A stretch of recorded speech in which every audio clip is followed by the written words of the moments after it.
Hey everyone, it's Carly Hall, and today I'm going to be doing a baby project. As many of you know, I am 7 months pregnant. Can't believe that's already the case. And we are expecting a little boy pretty soon here. So I have been asked a lot about baby onesies. And one of the things I wanted to try was sublimation or infusible ink on a colored onesie. So Cricut does have some colored onesies available. I think they have some colored sleeves. I'll link them in the video description. But the white ones are typically on sale. So I picked up a few white ones and I grabbed this synthetic dye. So you can dye polyester. And for this one, I tried to make it like a tie-dye effect. It didn't really get the effect that I was going for, but I don't hate it. So you could absolutely dye this a solid color. I would recommend going pretty light. You can see that I wasn't over the top here. I went pretty light with this. So just follow the directions on the bottle and you can dye it. If you're interested in a tutorial on that, you'll have to let me know in the comments. So I dyed this onesie and I'm going to do a side-by-side comparison, and we are going to transfer on a printed sublimation design, but this will work with infusible ink as well.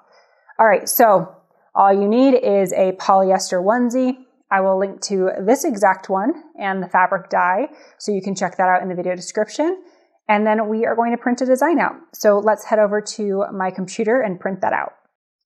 If you haven't already watched my tutorial on how to convert a printer into a sublimation printer, I will link that so you can check it out. But we are using special sublimation ink today to print our design, and then that will be able to be heat transferred onto our polyester onesie. All right, so I have a design and you can use any image that you'd like. I found this on Etsy and I thought it was so cute. So if you are interested in the file, I will link that in the video description. But I found this adorable alphabet, and this is something that I like to do when I know that it would be really difficult to use my Cricut to make something. I like to use my sublimation printer. So of course this would be very hard to achieve with your Cricut. So we are going to resize this to fit the onesie. I took a measuring tape and determined that the max height was about 6.5. So that put me around 4.5 for my width. And that looks like it will fit on that onesie. It'll take up most of the onesie, but I think it'll be really cute. So I'm going to print out 2 of them. So I'm going to make a copy.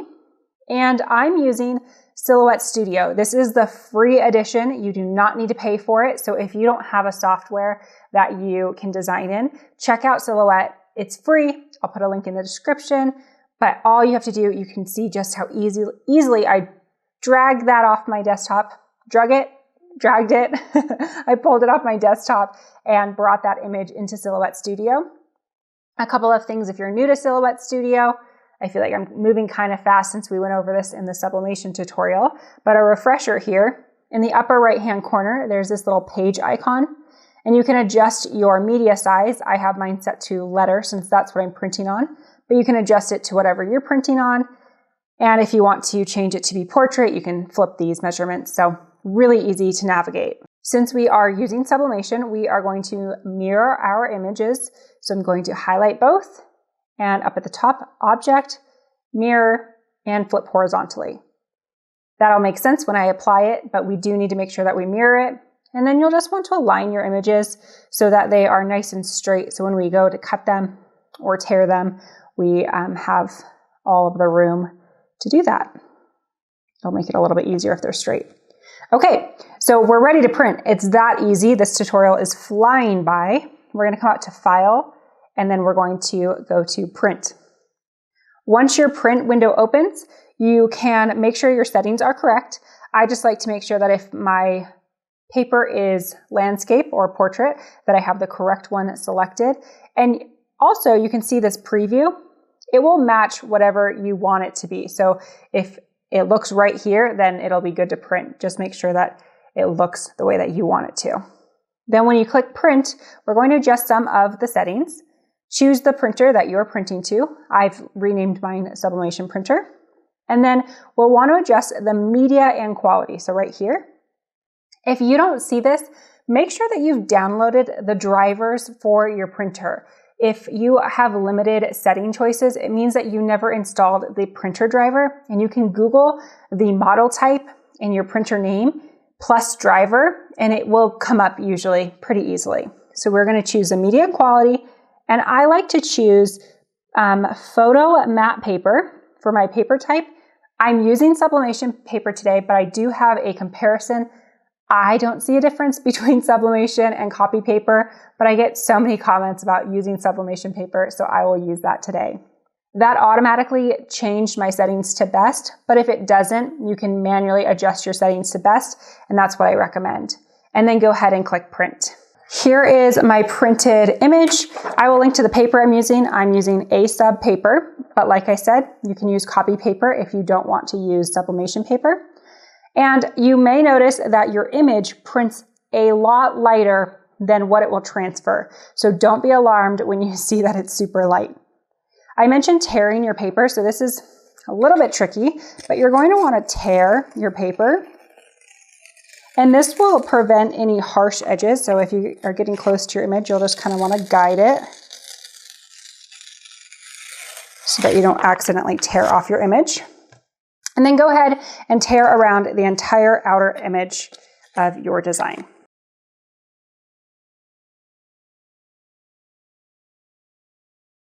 It doesn't have to be perfect. We are going to tape down the images, so just roughly tear them and repeat for however many images you have. All right, we'll place our images off to the side and we'll prep our workstation. I'm using a Cricut Easy Press. You can also use a heat press for this, but I love my Easy Press. It's so easy to move around my craft room, so we will be using that today. We'll start with the darker onesie first. There are a few things I do to prep my apparel blanks. The first thing would be to lint roll. I just like to lint roll any loose fibers or debris so that the ink does not attach to that instead of my project blank. So be pretty thorough. You'll just want to lint roll that off. And then we are going to preheat our onesie. So this is optional, but you can place a piece of butcher paper inside your onesie. It's a little bit too big. Let's fold that down. So I'm going to place a piece of butcher paper inside. I like butcher paper because there's no wax or silicone infused in butcher paper. You can also put your Easy Press mat inside your onesie. I like to work with it underneath, but I do avoid my seams when I'm pressing. You will want an Easy Press mat. I absolutely recommend the Easy Press mat because you want that heat to come back up through your garment. We'll use the other half of the butcher paper to cover up our garment, and we'll preheat this for just 15 seconds. We're not trying to get the onesie to be hot. All we want to do is pull out any moisture in the t-shirt. So it does not need to be hot when you're working with it. You just want to make sure that you've pulled out any moisture, since moisture is kind of the enemy of sublimation and infusible ink.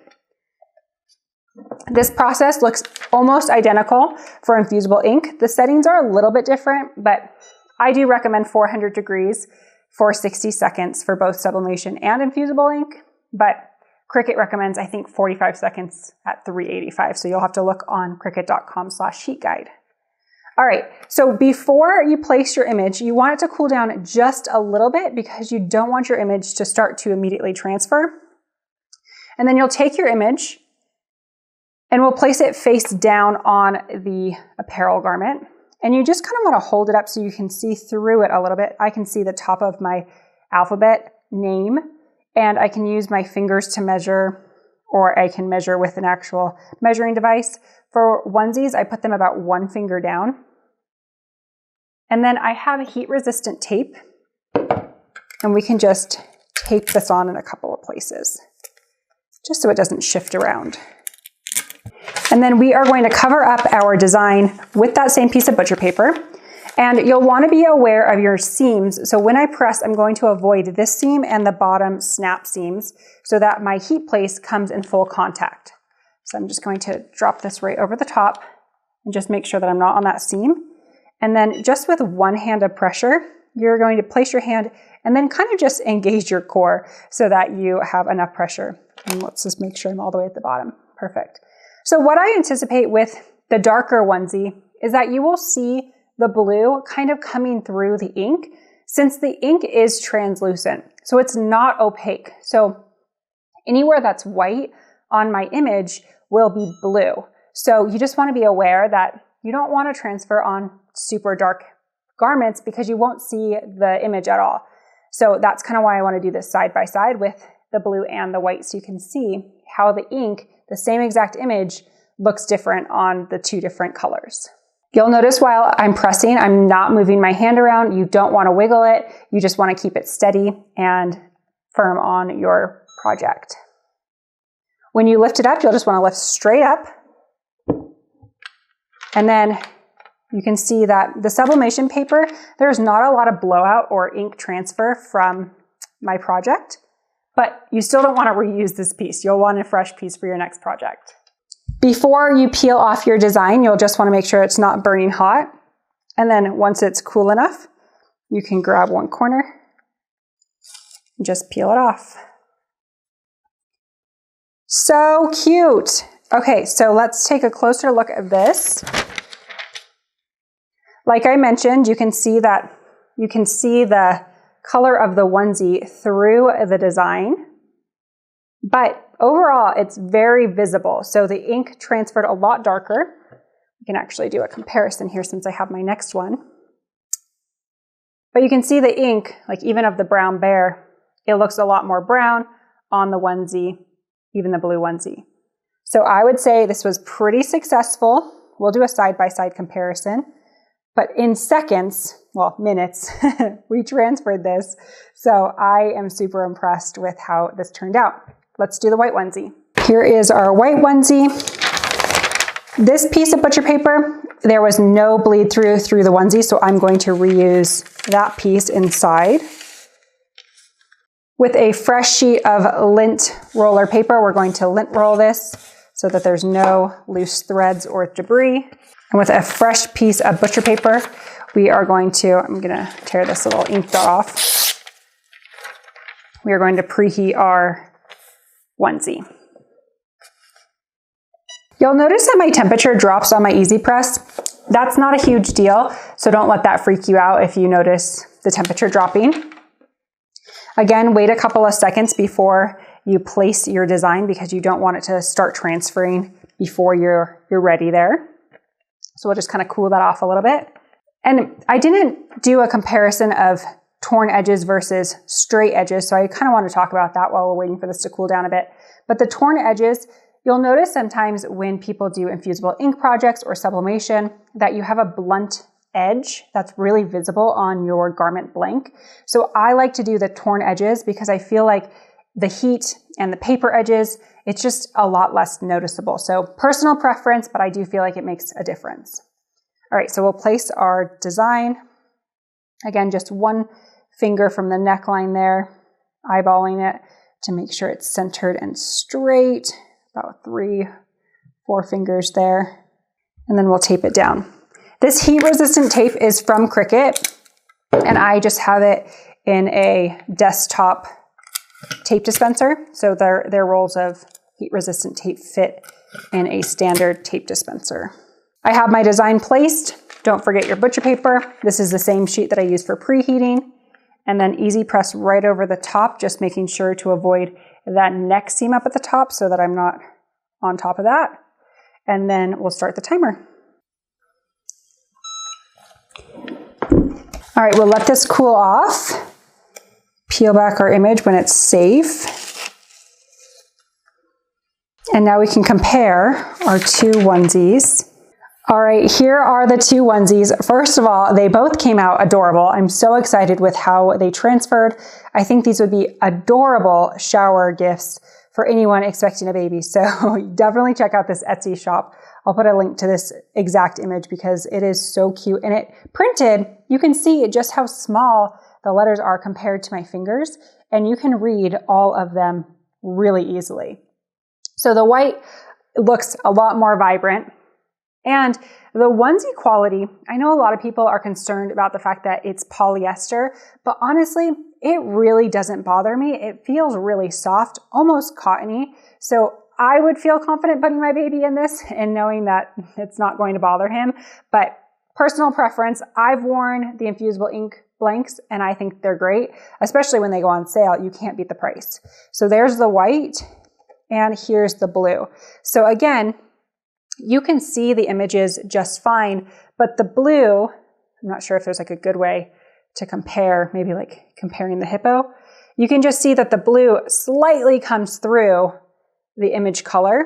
So it's a little bit more crisp on the white onesie because the ink is translucent. So you will see the color come through. But overall, I think working with any light color, so this is probably the darkest I would go in terms of color. If you want to do a light gray, a light blue, light pinks, all the light colors, I think it would be okay. You can kind of see it on the rabbit. You lose just a little bit of detail. So if you look at this rabbit. But that's kind of why I like doing these comparisons so that you have a good visual example of the difference. So you don't always want to wear a white shirt or always give somebody a white shirt. So I completely understand wanting to do sublimation or infusible ink on colored surfaces. So again, just sticking with the light colors. I will put a link to my tutorial on how to convert the printer so that you can make these. These are 100% permanent, so they will not fade at all. The blend on the polyester for these Cricut blanks is 95% polyester, 5% spandex. So they will be completely permanent. The ink will last longer than the actual onesie itself, I'm sure. So I'll link everything I used in the tutorial today. This was a quick one, so if you have questions, let me know in the comments, but I'm so excited about how these turned out. I just love them, and we made them so fast. So you'll have to let me know if you end up converting a printer or trying this project out. Okay, I think that's everything. If you found this tutorial helpful, make sure to give it a thumbs up. No cutting machine required. I know that's different than our normal projects. So make sure to like it if you found it helpful and subscribe to my channel if you want to see more of my videos. All right, I'll see you in the next video.